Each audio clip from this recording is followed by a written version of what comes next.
My husband had been unreachable for almost 3 days. He said, "I won't reply for a while." but my concerns were growing. I thought I should contact the police soon. Just as I was thinking that, I got a call from one of my subordinates. "Ma'am, your husband passed away in an accident." Huh? Why did she call me? I couldn't think about that right now. I hurried to the hospital. There, I saw my husband's unrecognizable body. My name is Harper, 28 years old. I got married 2 years ago and live with my husband while working at an IT company. We want to have children someday, but not yet. My husband's name is Christopher, 2 years older than me. He is very dedicated to his job. Just the other day, there was talk of him getting a promotion. That day, as soon as he got home from work, he happily rushed up to me. "Harper, listen, I might get a position soon." "Really? That's amazing." "Yeah, I'm so happy. It's been tough, but I'm glad I worked hard." "Christopher, you've been working so much on your days off. I'm really happy for you. Congratulations." Yes, my husband was so dedicated to his job that he gave up his days off to work. He often worked late and came home just before the date changed. I worried about his heavy workload at times, but finally it paid off. Seeing my husband so happy made me feel happy too. I can't lose either. I thought, I'll try harder too. However, since that day, I started to notice something off about Christopher. His overtime increased even more, and he wouldn't come home until after midnight. His weekend work, which used to be only a few times a month, gradually increased. And last month, he went to work, even on Saturdays. Not only that, but I felt his attitude towards me had become somewhat cold. We used to go out on our days off, but that stopped recently. Isn't that strange? Why doesn't he seem at all tired, despite working so hard? Concerned, I decided to suddenly ask my husband about it. I waited for him to come home late from work and brought up the conversation. "Hey, Christopher, can I talk to you for a minute?" "What? I'm tired and want to sleep." "Lately, you're always on your phone before bed. Even though you come home late, aren't you getting sleep deprived?" "What are you trying to say? How I spend my free time is my business, right?" "That might be true, but are you really that busy with work?" At my question, his expression stiffened for a moment. Not missing that, I pressed him further. "I understand you have a lot to do since you got promoted, but isn't it too hard? You have too many weekend work days. And isn't it bad for the company to overwork employees?" "I have no choice. I'm not doing overtime and weekend work because I want to." "But isn't it too much?" "You don't understand my job, Harper, do you?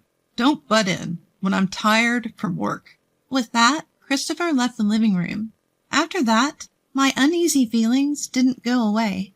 Then one day, I usually commuted by car, but on my way home from work, I got into an accident. I was rear-ended by another car and taken to the hospital by ambulance. I had bruises all over my body.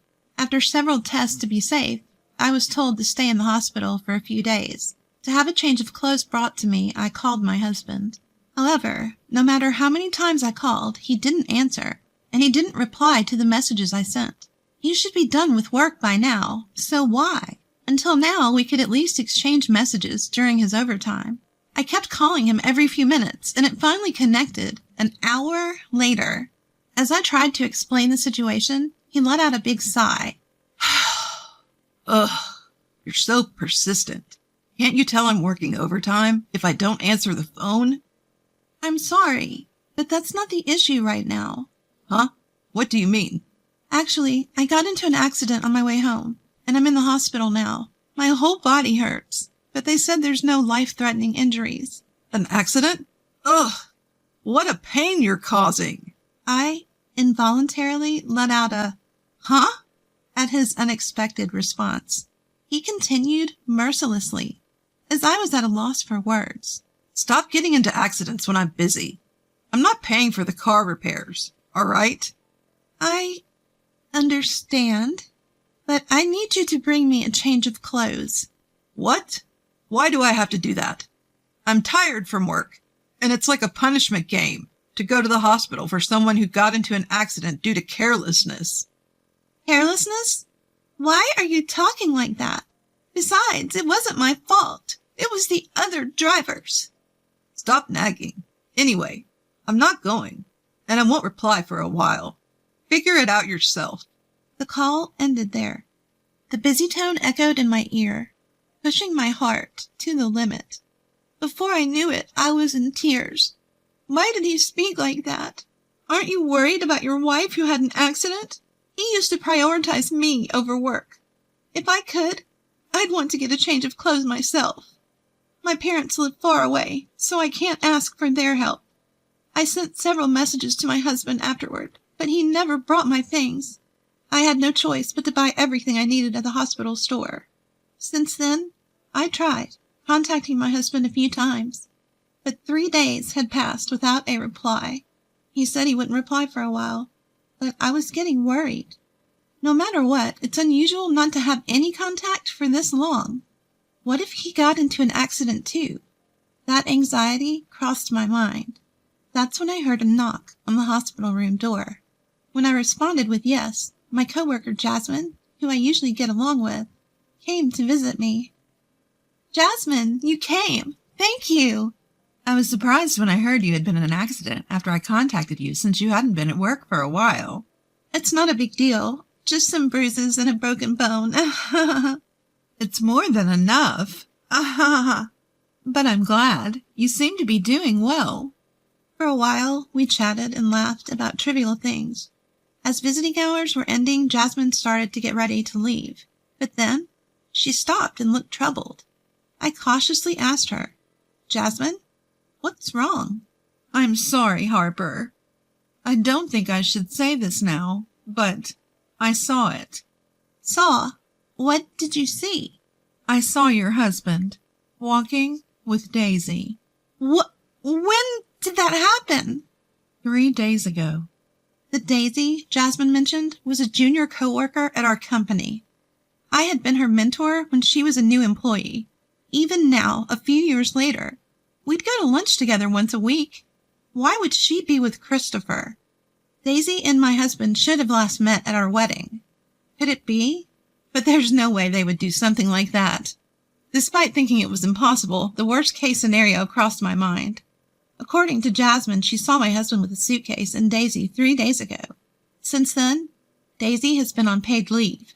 I hesitantly called my husband's office, and my suspicion was confirmed. He had also applied for paid leave 3 days ago. At that moment, my suspicion turned to certainty. My beloved husband and the junior I cared for, being betrayed by both of them at the same time. Probably my husband's increased overtime and working on weekends were because he was meeting her. No, maybe they were already involved before that. As I recalled my husband's suspicious behavior, more and more things started to make sense. So that's why he became so cold. Surprisingly, it all made sense to me. Unconsciously, I called my husband. I hardly contacted him these past few days, thinking he wouldn't respond anyway. He probably wouldn't pick up after just a few attempts. But I couldn't just let him do as he pleased. I kept ringing his phone until he answered. 30 minutes after I started calling. My husband finally answered, sounding annoyed. What's your problem? I told you I wouldn't answer for a while. Why? Are you so busy that you can't even answer a call from your wife? Of course, I'm working every day. Even though you're on paid leave until tomorrow, what kind of work are you doing? Assuming he hadn't been caught yet, my husband hesitated for a moment. Still thinking he could deceive me, he quickly started making excuses. What are you talking about? I didn't take any paid leave. No use playing dumb. I already confirmed with the company. No, well, actually, I just suddenly wanted to take it easy. I've been relaxing at home these past few days. Oh, really? With Daisy? Even preparing a suitcase? I already know everything. Just confess. I couldn't help but raise my voice. Then my husband, realizing he couldn't hide it any longer, revealed his true colors. So you found out.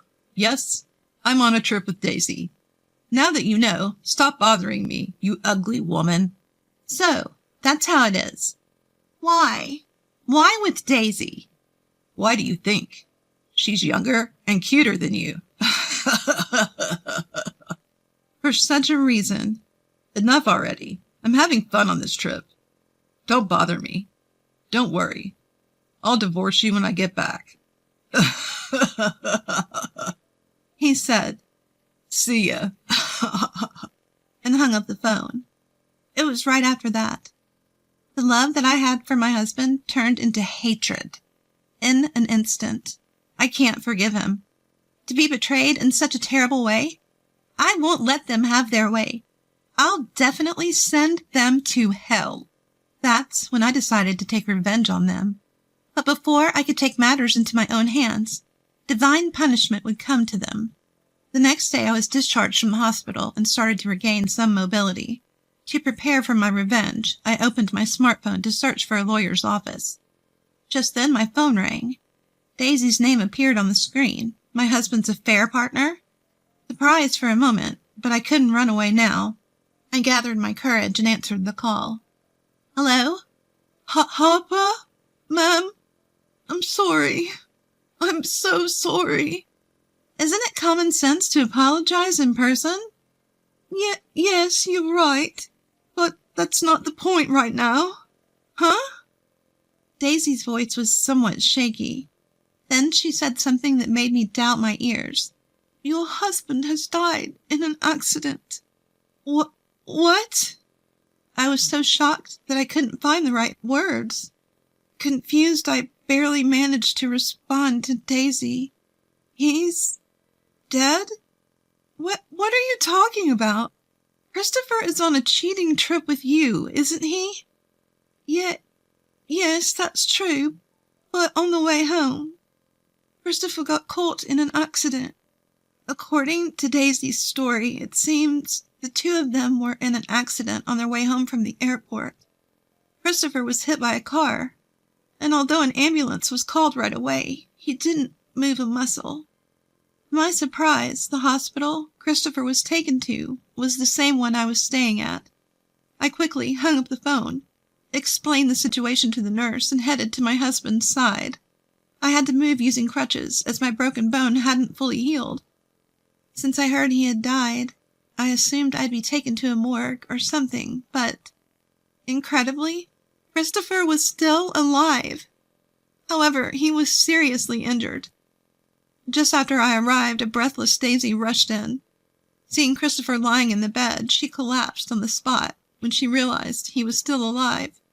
I had a lot to say, but unfortunately Christopher was in critical condition. I told Daisy we'd talk later, and we each went home that day. Days later, Christopher barely pulled through, but the accident left him paralyzed from the waist down, forcing him into a wheelchair. My in-laws were furious when they found out about the affair trip. Although they must have felt something, seeing their challenged son, they scolded him clearly, saying, "You brought this on yourself by having an affair." After my in-law left, I called Daisy and decided to have a talk with her and my husband. When I arrived at my husband's hospital room, they were having a loud argument. "If you hadn't pushed me that time, none of this would have happened. It's all your fault." "What? You're the one who wanted to take that route. Don't blame me." "What did you say?" "In the first place, this happened because you wanted to go on a trip. I paid for everything. Give me my money back. Pay for the treatment, you lousy woman. You hurt the man you love, so you should pay, right?" "Don't be ridiculous. Who would get serious with a guy like you? This was just a fling. I'll never see you again." "What?" The two of them carried on their unbearable argument, apparently not realizing I was there. I couldn't take it anymore. I forcibly opened the door to the hospital room, took a deep breath, and shouted at them. "Enough! It's because you had an affair in the first place that this happened. Take your blame game somewhere else." Harper. "Ma'am." Finally realizing I was there, their faces quickly stiffened. Ignoring their confusion, I continued. "How can you still argue in a situation like this? Do you even understand the situation you're in now? Christopher was the first to answer that question. Harper, don't worry. I'm breaking up with this stupid woman. So? So I realized that it's always been you for me, Harper. What are you saying now? We're getting divorced, right? What? I couldn't help but burst into laughter at my husband's dumbfounded expression. Didn't you say it? When I get home, we'll get a divorce. Or what? Now that you've fought with your affair partner, you want to stay married to me. Are you an idiot? There's no way I'd spend my life with a piece of trash like you. Harper, why? Didn't you love me? Don't mess with me. Who betrayed that love first? It was you. After all that talk about getting a divorce, you want to get back together when it's convenient for you? I'm not as cheap as you think. If you understand that, never show up in front of me again. Keep regretting this for the rest of your life, you jerk. My husband was stunned by my yelling. Daisy was pale and trembling. Later, I was discharged from the hospital and decided to stay at my parents' house for a while. After that, my divorce from Christopher was finalized through a lawyer. I demanded alimony from him and Daisy, which they paid in full. Christopher was fired from his job due to this incident. It turned out he'd been using company money for their affair. Adding to his paralysis, he was easily dismissed. All that remained for him was a claim for damages from the company. Finding a new job with his condition would probably be difficult. It didn't take long for word of Daisy's affair with my husband to spread throughout the company. She was met with cold stares and eventually couldn't stand the atmosphere and began skipping work without permission. As a result, I heard she finally submitted her resignation. Now those two will probably never lead a decent life again. Even so, I don't feel sorry for them. This is a disaster they brought upon themselves. As for me, I rented an apartment near my workplace and started a new life. Many colleagues show concern or curiosity, but honestly, my feelings are mixed, and I can't describe how I feel. But such trivial rumors will probably die down soon. Now, I want to enjoy my life without being swayed by others.